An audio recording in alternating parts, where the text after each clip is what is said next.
بسم اللہ الرحمن الرحیم والنجدیۃ خالفوا اہل السنۃ والجماعۃ فی الشفاعۃ، اور نجدیوں نے شفاعت کے بارے میں اہل سنت والجماعت کی مخالفت کی ہے۔ شفاعت تو ثابت ہے، حق ہے، اس میں کوئی دغدغہ نہیں ہے، لیکن شفاعت کے معاملے میں نجدیوں نے اہل سنت والجماعت کے موقف کی مخالفت کی ہے۔ آگے کچھ دی تفصیل سن لیجیے۔ وَخَلَطُوا مَعَ الِاعْتِزَالِ أَنْوَاعًا مِنَ الْخَبْثِ وَالشَّنَاعَةِ، اور انہوں نے اعتزال کے ساتھ بدحواسی اور شناعت و قباحت یعنی بدعقیدگی کی مختلف قسموں کو خلط ملط کر دیا، ملا دیا، یعنی معتزلہ کے ساتھ ان کا یہ معاملہ ملتا جلتا ہے۔ قالوا ان الشفاعت بالوجاہت غیر ممکنۃ، دیکھیے ایک ہے شفاعت بالوجاہت، ایک ہے شفاعت بالمحبت، شفاعت بالاذن، یہ سب مختلف قسم کی شفاعتیں ہیں۔ تو سرکار علیہ السلام کے لیے سب کے سب ثابت ہیں کہ سرکار علیہ السلام اللہ کے نزدیک مرتبے والے ہیں، اس میں کوئی شک نہیں ہے، عزت والے ہیں، تو آپ کی عزت افزائی کے لیے آپ کی سفارش کو وہ قبول کر لے۔ اور شفاعت بالمحبت کہ آپ سے محبت ہے، آپ کی محبت میں کمی نہ آئے، اس وجہ سے حضور کی شفاعت کو قبول کر لے، تو یہ شفاعت بالمحبت ہے۔ اور شفاعت بالاذن کہ اللہ نے کسی کی خاص کو معاف کرنے کے لیے اجازت دی ہو کہ ان کے بارے میں شفاعت کریں، تو یہ شفاعت بالاذن ہے۔ تو نجدی صرف شفاعت بالاذن کو مانتے ہیں اور شفاعت بالمحبت والوجاہت کا انکار کرتے ہیں، تو اسی کا ذکر اس میں ہے۔ نجدیوں نے شفاعت کے معاملے میں اہل سنت والجماعت کی مخالفت کی ہے اور اعتزال کے ساتھ مختلف قسم کی بدحواسی اور بدعقیدگی کو ملا دیا ہے۔ انہوں نے کہا ہے کہ ان الشفاعت بالوجاہت غیر ممکنۃ واعتقادها کفر، کہ شفاعت بالوجاہت یہ غیر ممکن ہے اور اس کا اعتقاد رکھنا یہ کفر ہے۔ اصل میں انہوں نے شفاعت بالوجاہت کا مطلب یہ سمجھا، جو وضاحت کی ہے تو اس وضاحت سے یہ سمجھ کر کے کی ہے کہ اس میں اللہ کے اوپر دباؤ بنانا ہے، یعنی اللہ نے انبیاء یا اولیاء کی وجاہت کی وجہ سے وہ دباؤ میں آ کر کے معاف کر دیتا ہے، تو اس طرح کا مفہوم انہوں نے گڑھا، جس کی وجہ سے انہوں نے اس کا انکار کیا اور کہا کہ کفر ہے۔ بلا شبہ صحیح ہے کہ اللہ کے اوپر دباؤ کسی کا نہیں ہے۔ یہ دنیا کے اوپر بالکل قیاس کیا، جیسے مثال دیا ہے کہ مثال کے طور پر بادشاہ ہے اور اس کے وزیر ہیں، اب اس کے بعد کسی چور نے چوری کی اور پھر اس کے بعد چور نے جب چوری کی تو بادشاہ اسے معاف نہیں کر رہا ہے، کیونکہ جو قانون اس کا ہے ضابطہ، اس ضابطے کے مطابق اس کو سزا ملنی ہی چاہیے۔ لیکن اتنے میں کسی وزیر نے، کسی امیر نے جو اس کا ماتحت ہے، اس نے سفارش کر دی کہ بادشاہ اس کو معاف کر دیجیے، تو اب وہ صرف یہ خیال کر کے کہ یہ میرا وزیر ہے، مرتبے والا ہے، اگر میں اس کی بات نہیں مانوں گا تو پھر جو سلطنت کے وہ امور ہیں جو ان لوگوں کی سرکردگی میں اچھی طرح انجام پا رہے ہیں، اس میں خلل پیدا ہوگا، یعنی ان کو ناراض کر کے گویا ہم اپنی سلطنت کو برباد کر رہے ہیں، تو اس لیے دباؤ میں آ کر کے ان کی وجاہت کی وجہ سے، ان کے مرتبے کی وجہ سے کیا کر دیتا ہے کہ معاف کر دیتا ہے۔ تو یہ شفاعت بالوجاہت کا مفہوم سمجھا۔ تو اس میں کیا ہوا، اس میں جو مفہوم نکالا وہی نا کہ کیا نام ہے، بادشاہ کے اوپر دباؤ بنانا، کہ بادشاہ جو ہے دیکھ رہا ہے کہ اگر ہم اس کی سلطنت، اس کی سفارش کو نہیں مانیں گے تو پھر ایسی صورت میں جو ہمارے امور سلطنت ہیں وہ تہوبالا ہو جائیں گے، نیست و نابود ہو جائیں گے، اس مجبوری کی وجہ سے وہ دباؤ میں آ کر کے ان کے مرتبے کو دیکھتے ہوئے وہ معاف کر دیتا ہے، تو ایسا ممکن نہیں ہے۔ تو اس طریقے سے وضاحت کر کے اس نے یعنی تقویۃ الایمان کے اندر اس نے انکار کیا ہے۔ تو وہی کہہ رہے ہیں کہ مطلق جو ہے شفاعت بالوجاہت یہ ممکن ہی نہیں ہے، اور اس کا اعتقاد رکھنا یہ کفر ہے۔ وقضت شفاعت بالمحبت، اور اسی طریقے سے شفاعت بالمحبت، جیسے بادشاہ ہے، کسی قصوروار نے قصور کیا، اب جو ہے اس کی وجہ سے، اس کے قانون کی وجہ سے اسے سزا ملنی چاہیے، لیکن اتنے میں بادشاہ کا لڑکا یا بادشاہ کی بیگم جس سے بادشاہ کو محبت ہے، غائب درجہ محبت ہے، اس نے سفارش کر دی، تو اب قانون تو یہ کہتا ہے کہ اسے معاف نہ کیا جائے، لیکن بیٹے کی اور بیگم کی محبت یہ کہتی ہے کہ ان کی بات مان لی جائے، تو مجبور ہو کر کے محبت میں ان کی محبت ختم نہ ہو، کم نہ ہو،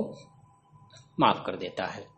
تو یہ ہو گئی شفاعت بالمحبت، تو اس طرح سے اس کا بھی انکار کیا اس نے۔ چلیے، وقضت شفاعت بالمحبت بقیت شفاعت بالاذن، باقی بچی شفاعت بالاذن، فسر رہا عمادہم فی تقویت الایمان، تو ان کے معتمد نے یعنی اسماعیل دہلوی نے تقویت الایمان میں اس تمثیل کی صراحت کر دی ہے کہ السارق بتمثیل السارقہ، اس تمثیل کے ساتھ وضاحت کر دی، صراحت کر دی ہے کہ السارقہ ثبت علیہ السرقہ، کہ یہ مثال مان کے چلیے کہ ایک چور کے اوپر چوری ثابت ہوگی، کسی نے چوری کی اتفاق کیا اور چوری ثابت بھی ہوگی کہ ہاں اس نے چوری کی ہے، لیکن لیس سارقا علی الدوام، لیکن وہ دائمی طور پر چور نہیں ہے، مستقل چور نہیں ہے، وہ اتفاق کیا چوری کر لی، وَلَمْ يَجْعَلِ السَّرْقَةَ صَنِيعَهُ، اور نہ اس نے چوری کو اپنا پیشہ بنایا ہے، لیکن سار القصور من شامت النفس، پھر یہ چوری ہوئی کیسے؟ لیکن یہ قصور، یہ کوتاہی اس کی جانب سے شامت نفس کی وجہ سے ہو گئی، ان کی بدقسمتی کی وجہ سے ہو گئی، فہو نادم علیہ، پس وہ اس چوری کے اوپر نادم ہے، شرمندہ ہے، یعنی اسے احساس ہے کہ میں نے غلطی کی ہے، وَيَخَافُ لَيْلًا وَنَهَارًا، اور شب و روز وہ اس کی سزا کا خوف کھا رہا ہے، کس سے ڈر رہا ہے؟ اس کی سزا سے ڈر رہا ہے کہ اب تو سزا اس پر ملے گی، وَيَدَعُ قَانُونَ السُّلْطَانِ عَلَى رَأْسِهِ وَعَيْنِهِ، اور بادشاہ کا جو قانون ہے، جو بھی سلطنت کے اندر اس کا قانون نافذ ہے، چوری ہی کے بارے میں یا اور کسی چیز کے بارے میں، اس قانون کو وہ اپنے سر اور آنکھوں پر رکھتا ہے، یعنی پورے طور سے اس کا احترام کرتا، اسے تسلیم کرتا ہے، وَيَفْهَمُ نَفْسَهُ مِنْ أَهْلِ التَّقْصِيرِ وَمُسْتَوْجِبًا لِلْجَزَاءِ، اور وہ اپنے آپ کو اس چوری کی وجہ سے مجرمین میں سے سمجھتا ہے، من اہل التقصیر، مجرمین میں سے اپنے آپ کو سمجھتا ہے، یعنی سمجھتا ہے کہ ہاں میں مجرم ہوں، میں نے غلطی کی ہے، اور جزا کا یعنی سزا کا مستحق بھی سمجھتا ہے کہ اس کی وجہ سے تو میں فلاں سزا کا مستحق ہوں۔ ولا یطلب جوار امیر و وزیر فرارا من السلطان، اور بادشاہ سے بھاگ کر کسی امیر اور وزیر کی قربت نہیں چاہ رہا ہے کہ چلو بادشاہ سے کیا مطلب ہے، کسی امیر کا ہاتھ پکڑ لیتے ہیں، کسی وزیر کا ساتھ لے لیتے ہیں اور اس کے ذریعے پھر بادشاہ کے اوپر دباؤ بنائیں گے، نہیں، کچھ نہیں کر رہا ہے یہ۔ ولا یظہر حمایت احد فی مقابلتہ، اور اللہ کے بادشاہ کے مقابل میں یہ تمثیل دے رہا ہے، تو سلطان جس کو کہہ رہا ہے تو اسے تمثیل دیا اللہ کو، اور اس کے مقابل میں بادشاہ کے مقابل میں کسی کی حمایت کو بھی ظاہر نہیں کر رہا ہے۔ واللیل والنہار یرا وجہہ فقط انہ ما یحکم فی حقہ، اور شب و روز بس اسی کے چہرے کو دیکھ رہا ہے کہ وہ میرے بارے میں کیا فیصلہ کرتا، کیا حکم دیتا ہے، بس اسی سے ڈر رہا ہے۔ تو دیکھیے اس کے اندر کیا ہوا، وہ شرمندہ ہے، چوری پکڑی گئی، شرمندہ ہے، بادشاہ کے قانون کا پورا احترام کرتا ہے، اور برابر ڈر رہا ہے کہ مجھے سزا کا تو مستحق ہو ہی گیا ہوں، اب دیکھیے بادشاہ مجھے کیا سزا دیتا ہے۔ تو وہ بادشاہ ہی کی جانب پورے طور سے جو رجوع کر رہا ہے کسی اور کی جانب نہیں، پر بادشاہ ہی کی جانب لو لگائے ہوئے ہے۔ فالسلطان بمشاہدت حالہ علی ھذا المنوال یرحم علیہ، پس بادشاہ اس طریقے پر اس کی حالت کو دیکھ کر اس پر رحم کرنے لگتا ہے، اس کو ترس آنے لگتا ہے، یار واقعی یہ بہت ہی پریشان ہے اور بہت شرمندہ ہے۔ ولیکن، تو اب اس ترس کا نتیجہ کیا ہونا چاہیے، اس رحم کا نتیجہ کیا ہونا چاہیے کہ اسے معاف کر دے۔ ولیکن نظراً الی قانون السلطنت لا یقدر علی العفو عنہ بلا سبب، لیکن ترس تو ہے، رحم تو آ رہا ہے، لیکن وہ سلطنت کے قانون کی جانب نظر کرتے ہوئے بغیر کسی سبب کے اسے معاف کرنے پر قادر نہیں ہے۔ کیا مطلب یہ ہے کہ قانون ایک بنا دیا اس نے، اس قانون کی روح سے جب اس نے چوری کی تو چور کی ایک سزا جو قانون میں ہے وہ سزا اسے ملنی چاہیے، اور اس کی حالت بھی دیکھ رہا ہے کہ بالکل بیچارہ گڑ گڑا رہا ہے، رو رہا ہے، شرمندہ ہے، نادم ہے، ڈر رہا ہے، سب کچھ کر رہا ہے، تو اس کی اس حالت کو دیکھ کر کے بادشاہ کو رحم آ جاتا ہے۔ لیکن بادشاہ بھی کیا ہے، مجبور ہے۔ کیا بتا رہا، بادشاہ مجبور ہے قانون کے ہاتھوں مجبور ہونے کی وجہ سے وہ بغیر کسی وسیلے، بغیر کسی سبب کے معاف نہیں کر سکتا ہے، قادر ہی نہیں ہے۔ کیوں نہیں قادر ہے؟ قانون کا لحاظ کرتے ہوئے۔ کیوں؟ لئلا ينقص قدر حکمہ فی قلوب الناس، تاکہ لوگوں کے دلوں میں اس کے حکم کی قدر گھٹ نہ جائے، کہ اگر اسے بلا سبب معاف کرتا چلے اور قانون بھی بنائے تو قانون کا کیا فائدہ ہوگا، تو اس کے حکم کی جو قدر ہے لوگوں کے دلوں میں وہ گھٹ جائے گی نا، کہ چلو یار کر لیں گے گناہ، اور وہ تو بادشاہ ہے، دیکھو فلاں کو معاف کر دیا، ہم کو بھی معاف کر دے گا، اس میں کیا دقت ہے، تو گھٹ جائے گی نا، کوئی اہمیت ہی نہیں رہ جائے گی۔ اچھا، تو اب یہ یہاں تک پہنچ گیا۔ فواحد من الامراء والوزراء بعد ادراک ان ھذا مرضی السلطان یشفع له، پس وزیروں اور ومراء میں سے کوئی ایک شخص یہ جان لینے کے بعد، بعد ادراک ان، یہ جان لینے کے بعد کہ یہ بادشاہ کی مرضی ہے، یعنی اس کی شفاعت کرنا، اس کی شفاعت کرنے لگتا ہے۔ کب کرتا ہے؟ جب اسے یہ معلوم ہو جاتا ہے کہ اس بادشاہ کی مرضی ہے، کیونکہ وہ بادشاہ اسے معاف کرنا چاہتا ہے لیکن بلا سبب معاف نہیں کر سکتا ہے، وہ قانون کی جانب نظر کرتے ہوئے۔ اب وہ یہ چاہتا ہے بادشاہ کہ کوئی وسیلہ مل جائے، کوئی سبب مل جائے، کوئی سفارش کر دے کہ جس کی وجہ سے میں اسے معاف کر دوں اور بلا سبب بھی نہ ہو۔ تو اب یہ دیکھ کر کے کہ بادشاہ تو یہی چاہتا ہے، اس کی یہی مرضی ہے کہ کوئی جو ہے اس کی سفارش کر دے، تو اب کوئی کھڑا ہوا اور وہ سفارش کرنے لگتا ہے، یشفع لہ والسلطان لزیادت عزتہ فی الظاہر۔ اب دیکھیے، اب بادشاہ دباؤ میں آ کر کے نہیں، بادشاہ یہاں پر دباؤ میں آ کر کے نہیں، بلکہ کس وجہ سے؟ اس کی عزت کو بڑھانے کے لیے، کہ چلو اس کی بھی بات ہو گئی، اب لوگوں کی نظر میں اس کی عزت رہے گی، کہ لوگ سمجھیں گے ہاں اس کی بادشاہ کی نظر میں عزت ہے۔ اور بادشاہ والسلطان لزیادت عزتہ فی الظاہر باسم شفاعتہ یعفو عنہ، اور بادشاہ اس کی عزت کو بڑھانے کے لیے ظاہر میں اس کی شفاعت کا نام دے کر کے اسے معاف کر دیتا ہے، یعنی ظاہری طور پر دکھاتا ہے کہ اس کی شفاعت کی وجہ سے ہم معاف کر دے رہے ہیں، حالانکہ وہ معاف خود کرنا چاہتا ہے، لیکن دیکھ رہا ہے کہ اگر بلا سبب معاف کر دیتے ہیں، بغیر کسی وسیلے کے، تو پھر یہ تو کوئی اہمیت ہی نہیں رہ جائے گی قانون کی، تو اس لیے جب وہ سفارش کرتا ہے تو اس کی سفارش کا نام دے کر کے اور اس کی عزت افزائی کے لیے اس کو معاف کر دیتا ہے۔ ھذا ھو الشفاعۃ بإذن، یہی شفاعت بالإذن ہے۔ وھذا القسم یمکن فی جناب، تو اس میں دیکھیے کسی طرح کا کوئی دباؤ نہیں ہے بادشاہ کے اوپر، اس وزیر کی جانب سے، سلطان کی جانب سے، بلکہ خود جو ہے بادشاہ اس کی عزت کو بڑھانے کے لیے بظاہر اس کی شفاعت کا نام دے کر کے اسے معاف کر دیتا ہے۔ تو یہ ہے شفاعت بالإذن۔ وھذا القسم یمکن فی جنابہ تعالی، تو اور یہی قسم اللہ تبارک تعالیٰ کی بارگاہ میں ممکن ہے کہ اس طرح سے شفاعت ہو سکتی ہے۔ اس کے علاوہ شفاعت بالمحبت کی اس کی محبت کا لحاظ کرتے ہوئے، شفاعت بالوجاہت اس کے مرتبے اور اس کی عزت کا لحاظ کرتے ہوئے، یہ سب کی کوئی شفاعت نہیں ہے۔ یہ کہتا ہے وہ اسماعیل دہلی، وَكُلُّ نَبِيٍّ وَوَلِيٍّ ذُكِرَ شَفَاعَتُهُ فِي الْقُرْآنِ وَالْحَدِيثِ فَهَٰذِهِ مَعْنَاهُ، اور ہر وہ نبی اور ولی جس کی شفاعت کا ذکر قرآن میں ہے، یعنی جس نبی اور ولی کی شفاعت کا ذکر قرآن میں اور حدیث میں ہے کہ شفاعت کریں گے، فَهَٰذِهِ مَعْنَاهُ، تو یہی معنی ہے ان کی شفاعت کا، حاضی معنی ہو تو یہی ہے، یعنی یہی شفاعت ہے اس کا معنی، شفاعت بالاذن۔ انتہا ملخصاً مترجماً،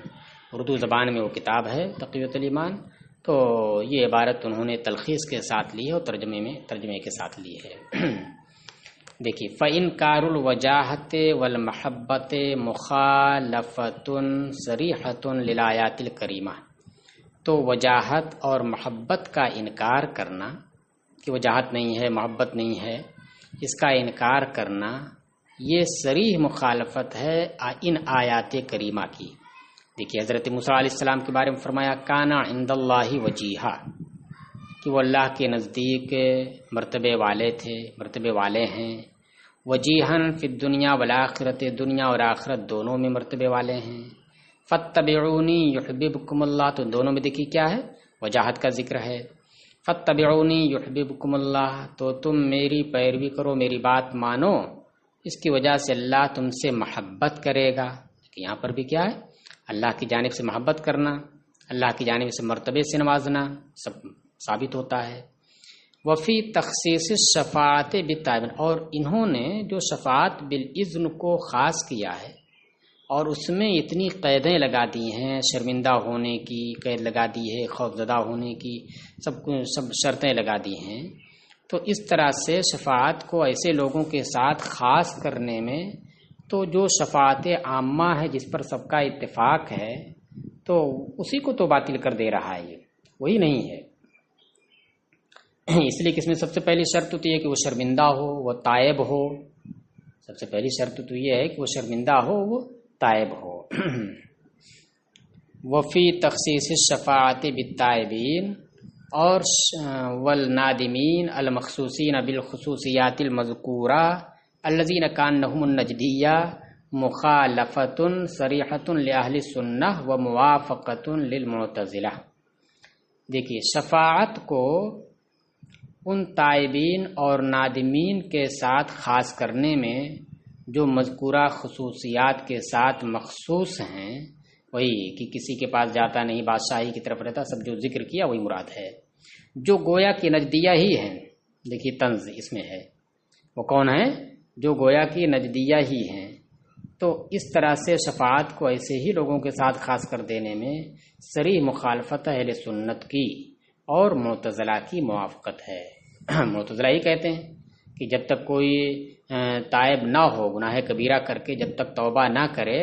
تو پھر ایسی صورت میں اس کے لیے بخشش نہیں ہے، اس کو سزا ملنی ہی ہے، اللہ ضرور اسے سزا دے گا، بلکہ واجب بھی آپ نے پیچھے پڑھا نا، بالوجوب،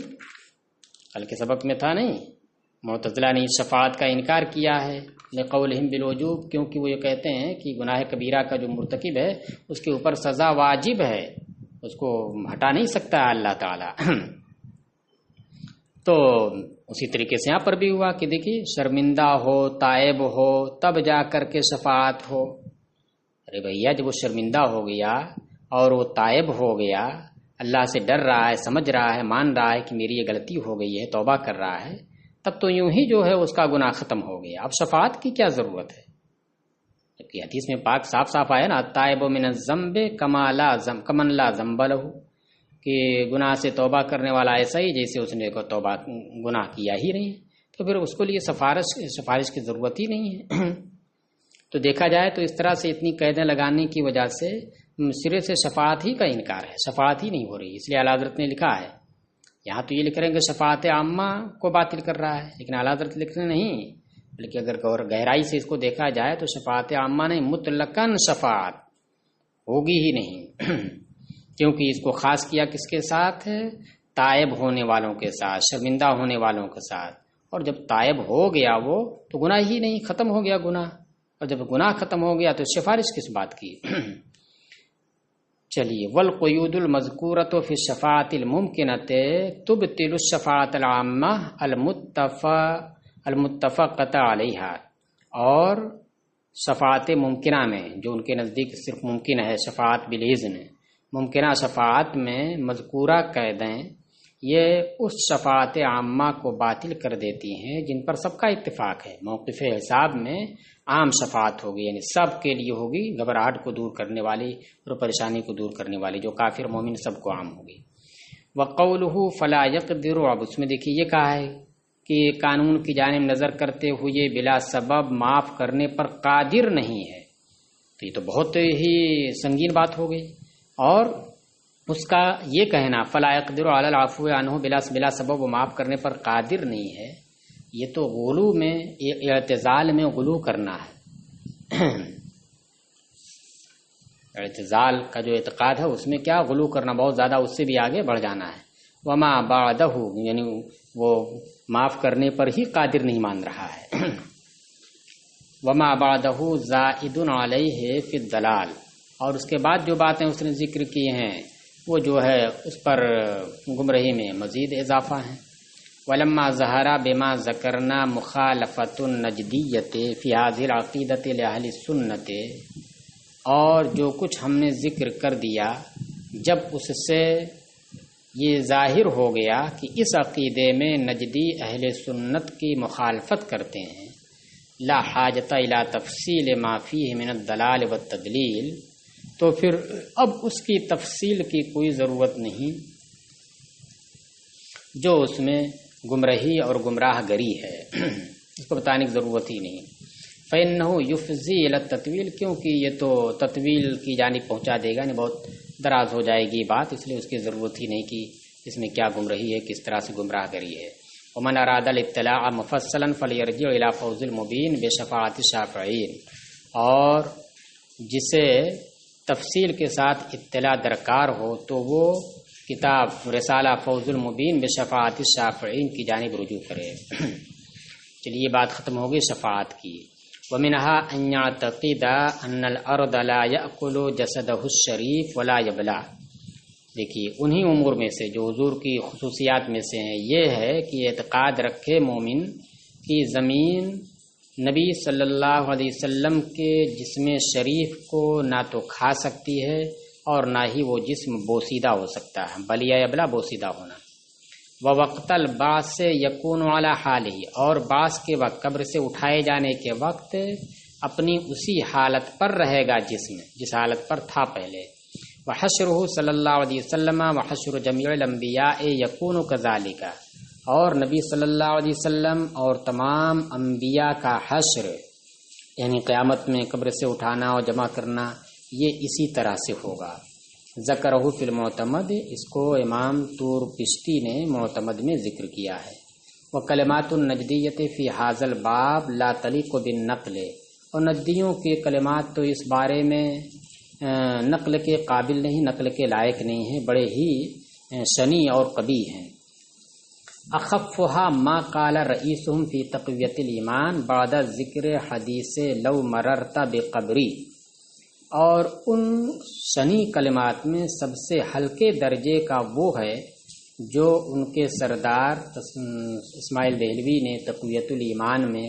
کہا ہے، حدیث لو مررت بقبری کو ذکر کرنے کے بعد دیکھیے کیا کہا ہے،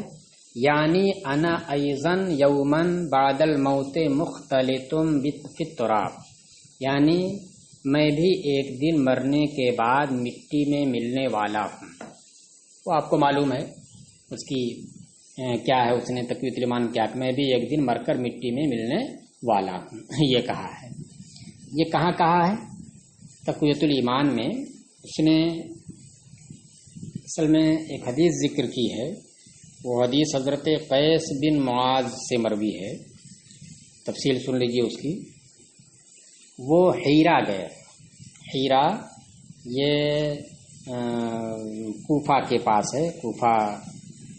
کی بالائی جگہ پر واقع ہے شہر،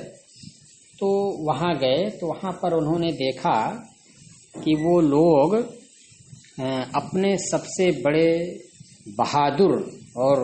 شہسوار کا سجدہ کرتے ہیں۔ جب یہ چیز کہتے ہیں کہ ہم نے دیکھی تو ہمیں یہ خیال آیا کہ ارے یہ لوگ اپنے اس بہادر کا سجدہ کرتے ہیں، اپنے سردار کا سجدہ کرتے ہیں، جب تو نبی کریم صلی اللہ علیہ وسلم اس بات کے زیادہ لائق ہیں کہ ان کا سجدہ ہم لوگ کریں، ان کا سجدہ کیا جائے۔ واپس آئے، حضور کی بارگاہ میں عرض کی اور بتایا کہ اللہ کے رسول ایسے ایسے میں نے دیکھا کہ وہ لوگ سجدہ کرتے ہیں، تو آپ تو تب تو آپ زیادہ اس بات کے مستحق ہیں کہ آپ کا سجدہ کیا جائے۔ تو اس وقت اللہ کے رسول نے یہ فرمایا تھا، ارأیت لو مررت بقبری اتسجد لہ، او کما قال، کہ تم مجھے بتاؤ کہ کیا اگر تم میری قبر کے پاس سے گزرو گے تو تم اس قبر کا سجدہ کرو گے؟ دیکھیے یہ کہہ کر کے سرکار علیہ السلام نے یہ ذہن دیا اور یہ اس بات کی جانب اشارہ کیا کہ دیکھو سجدہ کے قابل وہی ہے جو حی لا یموت ہو، جو ہمیشہ زندہ رہنے والا ہو، جس پر کبھی موت نہ آئے۔ اور میرا حال یہ ہے کہ میں بھی ایک دن انتقال کرنے والا ہوں اور میں بھی قبر میں جاؤں گا۔ تو اب بتاؤ سجدہ کے قابل تو جس کا ہمیشہ سجدہ کیا جائے، جو ہمیشہ زندہ ہو، میں تو ایک دن انتقال کر جاؤں گا، تو کیا تم میری قبر کے پاس سجدہ کرو گے گزرو گے؟ جب نہیں نہ کرو گے تو پھر اس کا مطلب یہ کہ میں سجدہ کے قابل نہیں ہوں۔ تو اس پر اس حدیث کو ذکر کرنے کے بعد اس نے اپنی جانب سے وضاحت کی اور یہ کہا، کیا کہا کہ اس کا مطلب کیا ہوا، یعنی میں بھی ایک دن مر کر مٹی میں ملنے والا ہوں۔ دیکھیے اس میں کس طرح سے توہین اس نے کی ہے کہ میں بھی ایک دن مر کر مٹی میں ملنے والا ہوں۔ دیکھیے قبر میں جانے والا ہوں یہ بات الگ ہے، اس میں کوئی شک نہیں کہ قبر میں جانے والے ہیں، لیکن مر کر مٹی میں ملنا یہ محاورہ ہے۔ مٹی میں ملنے کا مطلب کیا ہوا؟ مٹی ہو جانا، مٹی میں ملنا۔ کہتے ہیں وہ تو سڑ گل کے مٹی میں مل گیا، وہ مر کر مٹی میں مل گیا، تو اس محاورے کا مطلب کیا ہوتا ہے؟ یعنی مٹی بن جانا، مٹی میں مختلط ہو جانا، پتہ ہی نہیں چلے کہ یہ انسان کا کوئی جسم ہے، سب مٹی ہو گیا۔ جیسے کوئی بھی چیز آپ ڈال دیجئے سڑنے گلنے والی مٹی میں تو کچھ دنوں کے بعد کیا وہ سب مٹی ہو جاتی ہے، آپ ڈھونڈتے رہیے پائیں گے نہیں۔ تو یہ محاورہ اس نے استعمال کیا، جس کا مطلب یہ ہوا کہ اس کا یہ عقیدہ ہے کہ حضور علیہ السلام بھی معاذ اللہ ایک دن جب انتقال کریں گے تو انتقال کے بعد وہ بھی جو ہے زمین سے مل گئے ہیں اور مٹی میں مل گئے ہیں، یعنی مٹی بن گئے ہیں۔ حالانکہ اہل سنت والجماعت کا عقیدہ کیا ہے؟ وہ عقیدہ یہ ہے کہ حضور کے جسم کو مٹی نہیں کھا سکتی، یعنی مٹی میں مل کر کے مٹی نہیں بن سکتا جسم، اور وہ بوسیدہ بھی نہیں ہو سکتا۔ جس حالت میں آپ کو دفن کیا گیا اسی حالت میں رہے گا۔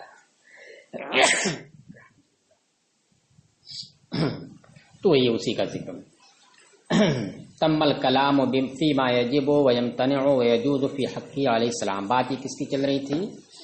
یہ جو باب چل رہا تھا اس کا کہ